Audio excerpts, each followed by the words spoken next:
Hello everyone, I'm Darshis, back again with another presentation. In the previous presentation I spoke about COVID-19 and in this one I'll be talking about global warming. Now, first of all, a very many thank you for all the viewers previously who watched my video on COVID-19. The comments you people gave me was very inspiring, and from the inspiration I came up with this one. Now let's go up ahead with this global warming. So what is global warming? Global warming is a term used for the observed century scale rise in the average temperature of the Earth's climate system and its related effects. Scientists are more than 95% certain that nearly all of global warming is caused by increasing concentrations of greenhouse gases, which in short form it's known as GHGs, and other human-caused emissions. Within the Earth's atmosphere, accumulating greenhouse gases like water vapor, carbon dioxide, methane, nitrous oxide, and ozone are the gases within the atmosphere that absorb and emit heat radiation. Increasing or decreasing amounts of greenhouse gases within the atmosphere act to either hold in or release more of the heat from the sun. So this is the common question people ask, that what is global warming. Now you might want to know what are the causes that cause this global warming. Now the greenhouse effect is a natural phenomenon. However, the increase in greenhouse gases is linked to human activities. It is thus no surprise that the world's leading climate scientists believe that humans' activities are very likely the main cause of global warming since the mid-28th century, mostly because of there are many ways. Fossil fuels, deforestation, intensive farming, waste disposal, mining, overconsumption, and these were the ones, so we'll look up to it one by one. Now we'll go with fossil fuels. The massive use of fossil fuels is obviously the first source of global warming, as burning coal, oil and gas produces carbon dioxide. The most important greenhouse gas is in the atmosphere, as well as nitrous oxide. Now deforestation, the second cause. The exploitation of forests has a major role in climate change. Trees help regulate the atmosphere and climate by absorbing CO2 from the atmosphere. When they're cut down, this positive effect is lost and the carbon stored in the trees is released into the atmosphere. Now, intensive farming. Another cause of global warming is intensive farming, not only with the ever-increasing livestock but also with the plant protection products and fertilizers. In fact, cattle and sheep produce large amounts of methane when digesting their food, while fertilizers produce nitrous oxide emissions. Waste disposal. Waste management methods like landfills and incineration emit greenhouse and toxic gases, including methane, that are released into the atmosphere. Soil and water waste contributing to the increase of the greenhouse effect. Mining. This is the most common. Modern life is highly dependent on the mining and metallurgical industry. Metals and minerals are the raw materials used in the construction, transportation and manufacturing of goods, from extraction to delivery. This market accounts for 5% of all greenhouse gas emissions.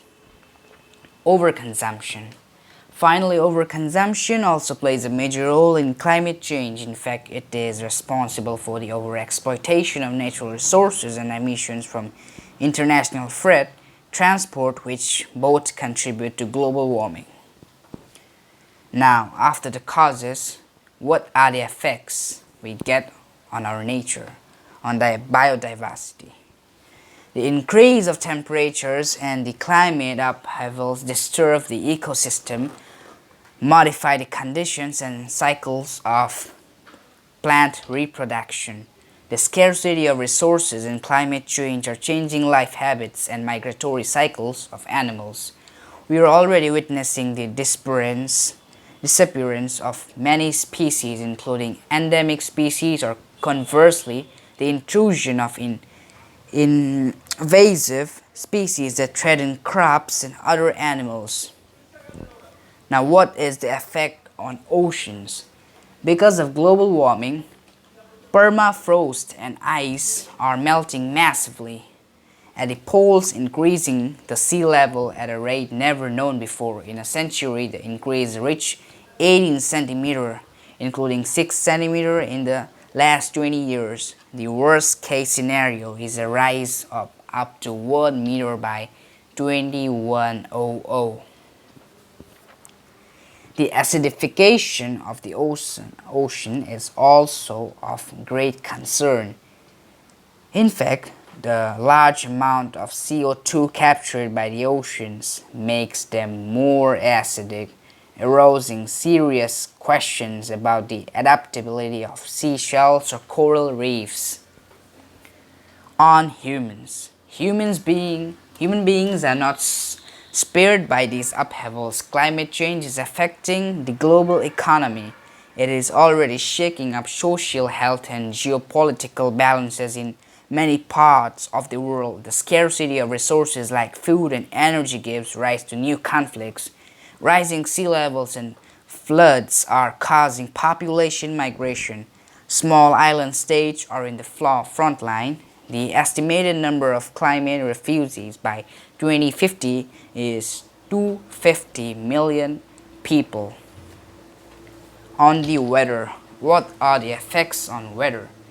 For decades now, meteorologists and climatologists around the world have been watching the effects of global warming on the weather phenomena, and the impact is huge. More droughts and heat waves, more precipitation, more natural disasters like floods, hurricanes, storms, and wildfires, frost-free season, etc. are very common in our region and area too.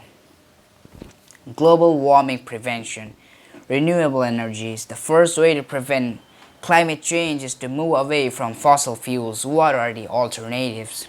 Renewable energies like solar, wind, biomass, and geothermal energy and water efficiency. Producing clean energy is essential for reducing our consumption of energy and water by using more efficient devices. Example, LED light bulbs, or you can also call it LED. Innovative shower system is less costly and equally important. Sustainable infrastructure or development. In order to reduce the CO2, which means carbon emissions from buildings caused by heating, air conditioning, hot weather, or lighting, it is necessary both to build new low-energy buildings and to renovate the existing construction. Sustainable transportations. Promoting public transportation, carpooling, but also electric and hydrogen mobility can definitely help reduce CO2, carbon emissions, and thus fight global warming. Sustainable agriculture and forest management. Encouraging better use of natural resources, stopping massive deforestation, as well as making agriculture greener and more efficient also be a priority. Responsible consumption and recycling. Adopting responsible consumption habits is crucial, be it regarding food, particularly meat, clothing, cosmetics, or cleaning products. Last but not the least, recycling is an absolute necessity for dealing with waste. So thank you very much for listening to this presentation. I hope you get some info about global warming. But first off, we keep an eye out of COVID-19. So let's hope for our vaccine when it comes out, and let's stay united, and thank you very much.